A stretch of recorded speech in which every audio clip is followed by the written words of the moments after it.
I walked into the office that morning, my stomach twisting in knots, nerves already frayed from the tension I'd felt all week. The moment I stepped inside, a collective gasp froze the air, sharp and accusing. My heart sank before I even saw her. Auntie stood near her desk, eyes wide, hands slightly raised as if to shield herself from the storm. Everyone around her pointed and whispered, voices dripping with suspicion about the missing funds. I could feel the weight of their judgment pressing down on her, heavy and suffocating. For the first time in years, her calm demeanor cracked. A subtle tremor ran through her shoulders, her usually steady posture faltering. The security guard approached, his voice low but carrying a knife of accusation.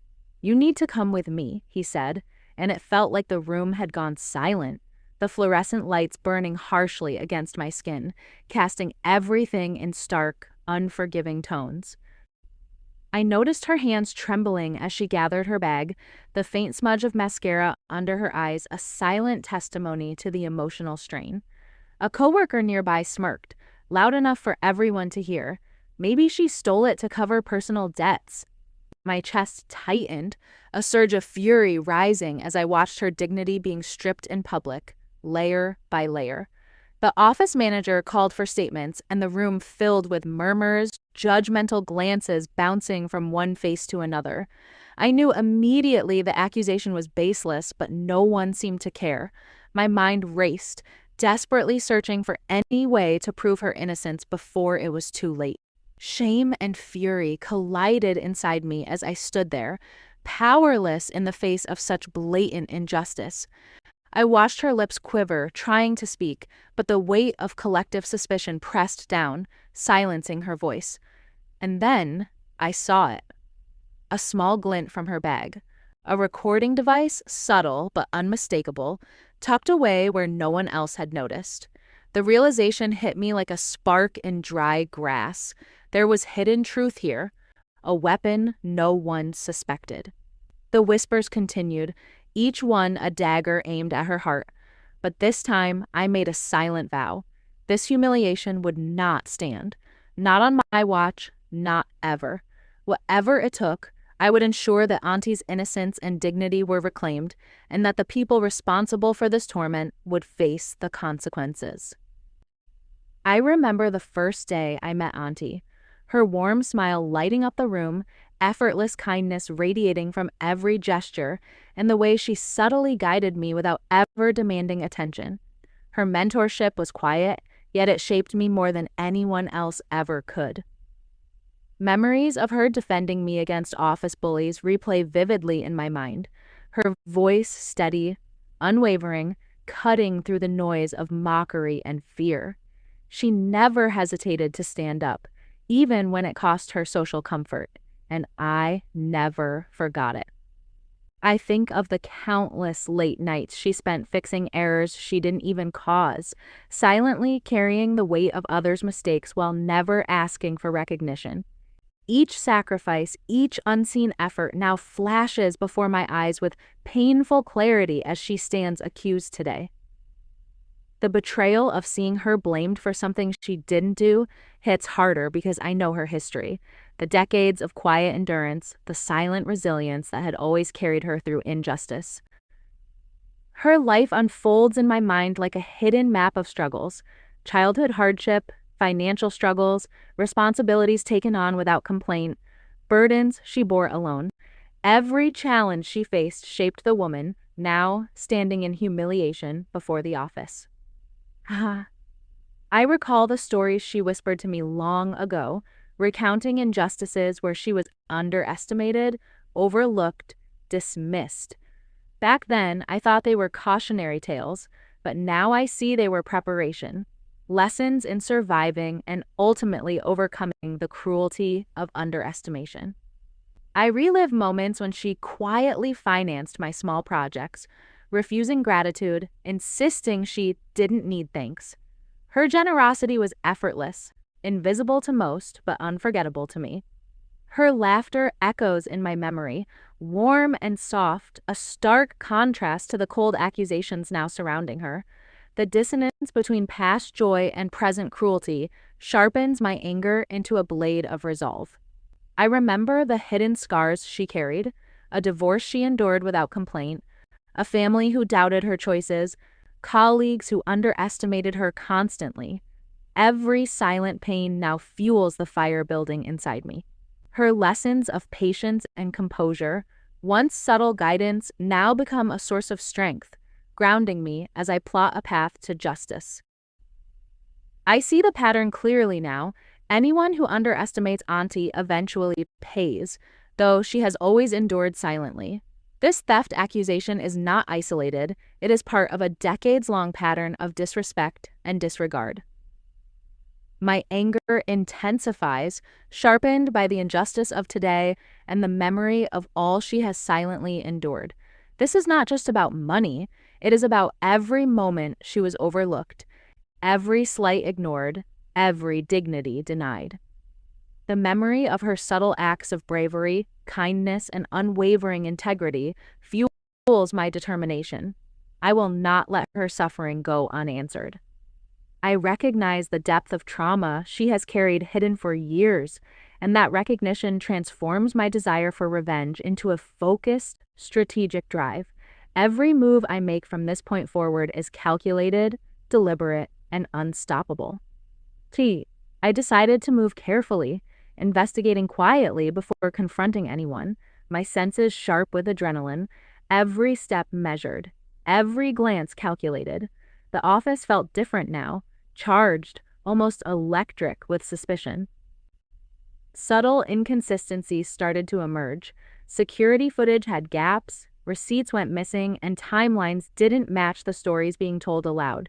Each anomaly felt like a breadcrumb leading me closer to the truth.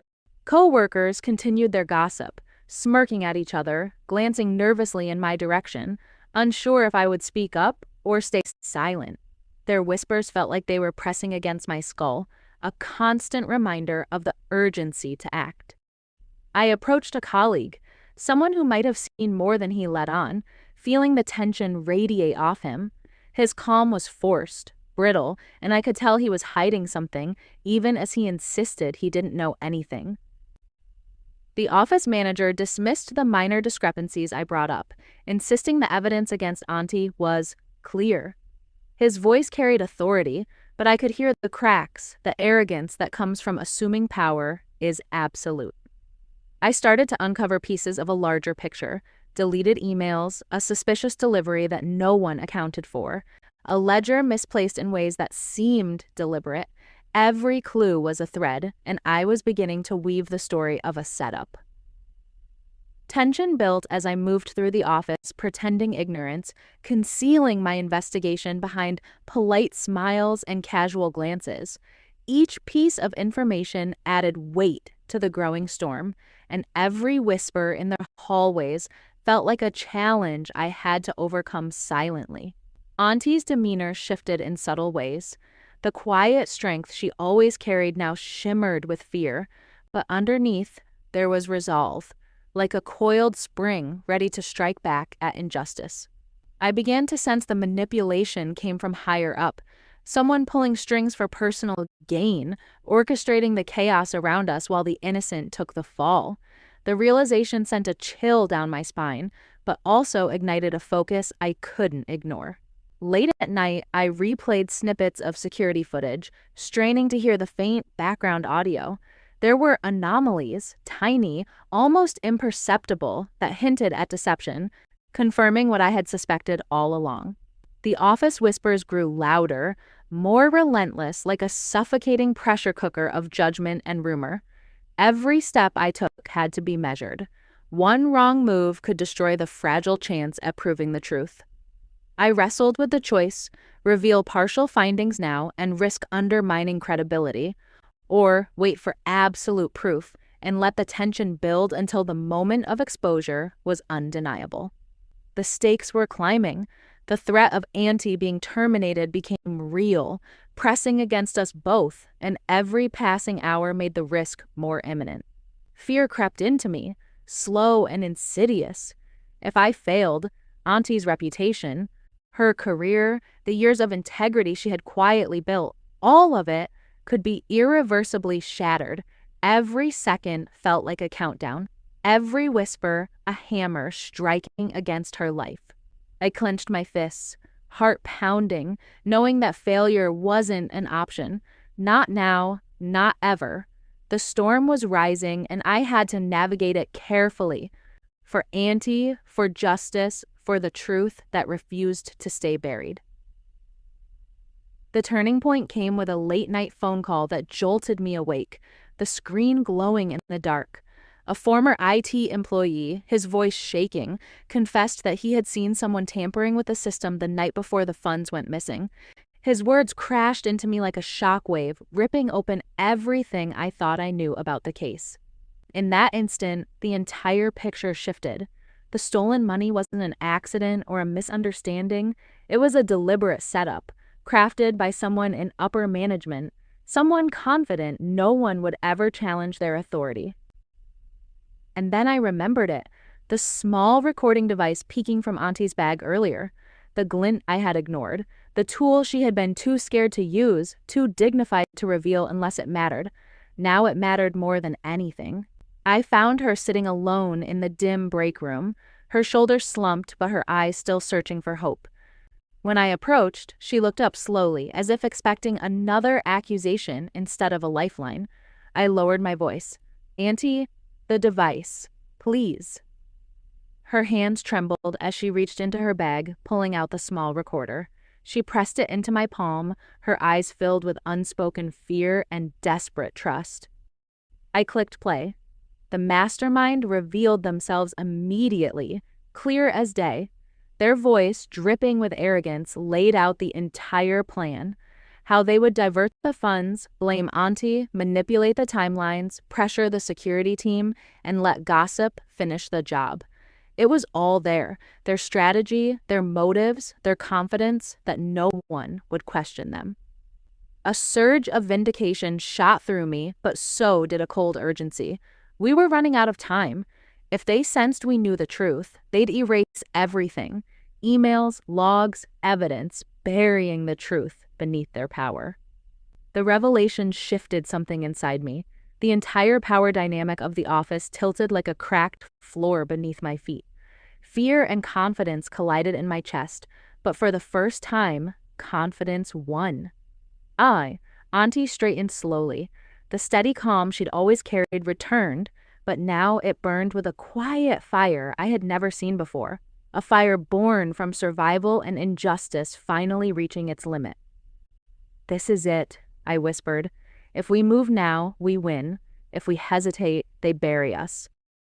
She nodded once, the kind of nod that comes from decades of silent endurance hardening into resolve. In that moment, everything crystallized. Years of manipulation, disrespect, and hidden history converged into a single truth. This wasn't just about clearing her name. Revenge wasn't optional anymore. It was necessary, and it would change everything. I stepped into HR's office, the recorder clutched tightly in my hand, my pulse thrumming with anticipation. I laid out every piece of evidence carefully, framing it so that the truth could not be ignored, highlighting the deliberate manipulation that had nearly destroyed Aunty. The confrontation was inevitable. The mastermind was summoned, striding in with that smug confidence, the kind that believes the world bends to their will. But as the evidence played, their composure faltered. Each word from the recording chipped away at their arrogance, leaving only panic and denial. Aunty entered the boardroom quietly, but the moment she crossed the threshold, her posture commanded attention. She didn't need words. Her silence alone demanded respect. Every head turned, eyes drawn to the calm power radiating from her. The recording played, filling the room with undeniable truth. Faces shifted, suspicion and doubt replaced by shock, shame, and disbelief. Coworkers whispered apologies under their breath, gasps punctuating the silence as the reality of the betrayal settled. The tension was palpable, electric. Every breath, every movement seemed amplified, the room vibrating with the weight of justice finally being served. Legal action followed immediately. Contracts were scrutinized, ledgers examined, messages dissected. Every detail that had been ignored before now confirmed the depth of the deceit. Aunty stood unwavering, her composure intact. When she spoke, her voice was calm, precise, recounting the truth with clarity and dignity. Each word cut deeper than any accusation had before, and the room listened in stunned silence. The revenge was layered: humiliation for the betrayer, vindication for clarity. The person who orchestrated the frame-up faced full accountability. It was the first public defeat of their manipulations, and it left a lasting warning that deception has consequences. Truth finally had prevailed. Aunty and I shared a brief private moment, a small smile passing between us that carried the weight of the storm we had survived. No words were needed, the relief was palpable, a quiet acknowledgement of victory hard-earned. I reflected on what had unfolded, the depth of human manipulation, the fragility of reputation, and the power of courage when wielded with precision. Every subtle betrayal, every hidden motive now had context, and every act of endurance revealed its true strength. I noticed subtle shifts in office dynamics. Respect replaced suspicion, cautious admiration replaced doubt, and renewed trust began to weave itself through the team. The environment had transformed, imperceptibly yet permanently, a testament to justice reclaimed. Auntie's mentorship continued stronger now, tempered by proof of her resilience. She no longer guided quietly in the shadows. Her influence carried authority, experience, and the undeniable presence of someone who had endured and emerged victorious. I took time to record my own notes, chronicling the emotional journey we had endured together. Each entry was a reflection, a record of pain, strategy, and triumph that I could revisit and learn from. The atmosphere remained quieter, more measured, but every glance carried weight, a silent acknowledgement that justice had been served and respect had been restored. I felt a lingering emotional high, a mixture of pride, relief, and awe, tempered by the understanding that vigilance was always necessary. Even after victory, the world demanded awareness. Closure did not arrive with fanfare or celebration. Instead, it came quietly, wrapped in dignity, restored, and confidence reclaimed. The small recording, once hidden and unassuming, now stood as a symbol, evidence that truth, patience, and courage always prevail against deceit. I faced the camera, the soft golden sunlight spilling across the office, cityscape blurred behind us, casting a warm glow over everything. My hands rest lightly on the desk as I begin to recount what happened. The humiliation, the fear, the strategic patience that carried us through every tense moment, leading to ultimate vindication. Being underestimated is not weakness, I tell the viewers, my voice steady but charged with emotion. It can become your greatest weapon if wielded with intelligence, patience, and courage. Flashbacks appear. Tense office moments, whispered rumors echoing through hallways, late nights of quiet planning. Every frame reminds us of the stakes, the pressure, and the careful orchestration that turned despair into triumph. I reflect on hidden strength, the patience to endure, the courage to act when the time was right, the intelligence to turn every setback into a stepping stone. These were the forces that shifted the tide, that transformed vulnerability into power.